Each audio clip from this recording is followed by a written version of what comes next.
The drama surrounding Anthony Joshua on that night in London was thicker than the air inside the O2 Arena.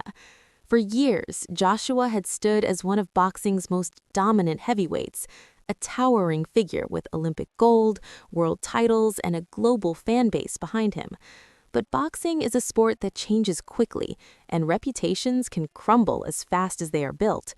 2 consecutive losses had shaken Joshua's once unbreakable aura. Questions hung over his future like a storm cloud. Critics whispered about decline.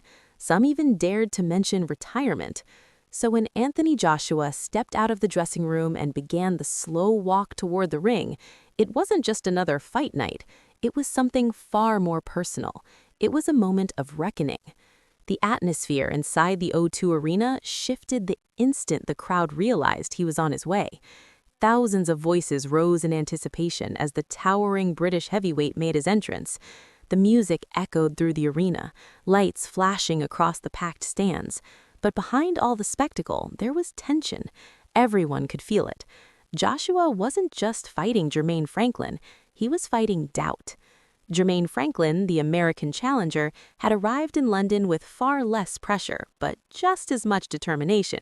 Known as the 989 assassin, Franklin carried the confidence of a fighter who believed he could disrupt the comeback story. He had already proven his toughness in previous fights, and he wasn't coming to England to play the role of supporting character. As both men climbed through the ropes, the stakes became crystal clear. For Joshua, defeat would deepen the doubts that had been building since his losses to Alexander Usyk. For Franklin, victory would instantly transform his career. The stage was set for 12 rounds that would reveal far more than just who could throw the harder punch. When the opening bell rang, Joshua wasted no time establishing his presence. From the very first exchanges, he relied on one of his most trusted weapons, the jab. Sharp and heavy, it snapped forward again and again, testing Franklin's defenses and reminding everyone why Joshua had dominated the heavyweight division for so long. Franklin, however, showed immediately that he wasn't intimidated. He moved cleverly, slipping under punches and sliding out of range. More than once, Joshua fired a powerful right hand, only to watch Franklin duck beneath it with smooth, evasive footwork. It was a reminder that boxing isn't just about power, it's about timing, patience, and survival. One of the early talking points of the fight was Joshua's weight.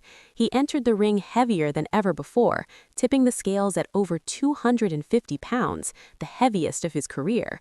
Some believed the extra weight would make him more powerful. Others wondered if it would slow him down. But in the early rounds, Joshua looked composed. He pumped out the jab, followed it with straight right hands, and occasionally dug shots into Franklin's body.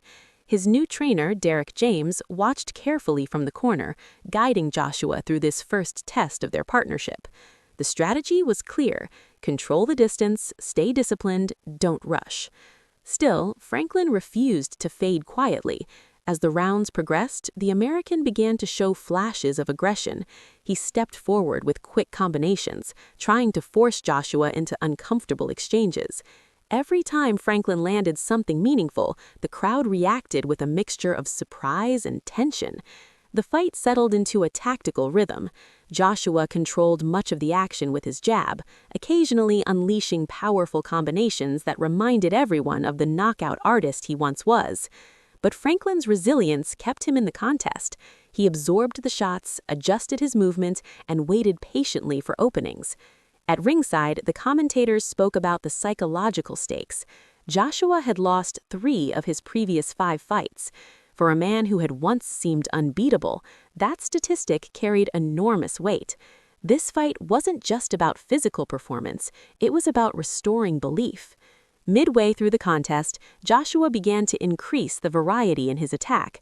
Uppercuts sliced upward through Franklin's guard, hooks thudded against the body, and every so often a thunderous right hand crashed forward with the kind of force that had once ended fights in spectacular fashion. One moment in particular electrified the arena. Joshua landed a beautiful uppercut followed by a right hand, the kind of combination that once flattened elite opponents. The crowd roared, sensing the possibility of a knockout. But Franklin remained stubbornly durable. Even when Joshua landed cleanly, Franklin absorbed the punishment and fired back when he could. At one point, the American connected with a solid right hand of his own, reminding Joshua that the fight was far from one-sided. As the rounds ticked by, a familiar question began circulating among commentators and fans alike. Would Joshua go for the finish? In the past, he had been known for explosive knockouts, but tonight his approach seemed more measured. He was winning rounds, controlling distance, and boxing intelligently, yet he wasn't recklessly chasing the dramatic ending that the crowd secretly craved. The second half of the fight saw Joshua maintaining control, but Franklin growing more confident. The American began pressing forward more frequently, testing Joshua with inside exchanges and body shots.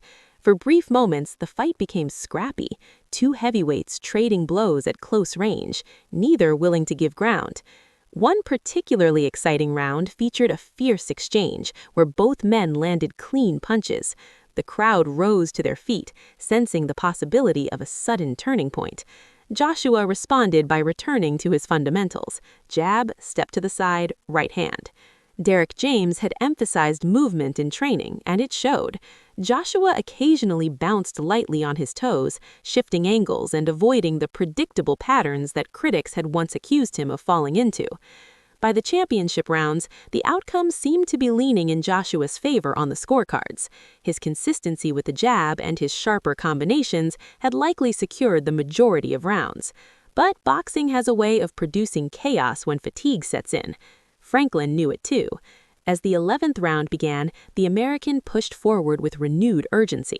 If he was going to steal the fight, he needed something dramatic: a knockdown, a knockout, anything that could erase Joshua's steady lead. Joshua, sensing the danger, responded with some of his best punches of the night. Beautifully timed jabs snapped Franklin's head back. Right hands followed with precision. For a moment, it looked like Joshua might finally break through Franklin's stubborn defense. But once again, Franklin refused to fall. The fight moved into the 12th and final round with both men still standing, a testament to Franklin's durability and Joshua's controlled strategy. The crowd applauded both fighters as they came out for the final 3 minutes. Franklin pushed forward, knowing it was his last chance. Joshua met him with sharp counters, landing another heavy right hand that briefly shook the American. The moment electrified the arena. With less than a minute remaining, Joshua landed one more powerful shot that sent a ripple of excitement through the crowd. But the knockout never came. The final bell rang, echoing across the arena as both fighters stepped back from the exchange. 12 hard rounds were complete. Moments later, the fighters stood at center ring waiting for the verdict. The tension returned as the announcer unfolded the scorecards. The judges had reached a unanimous decision: 117-111, 117-111,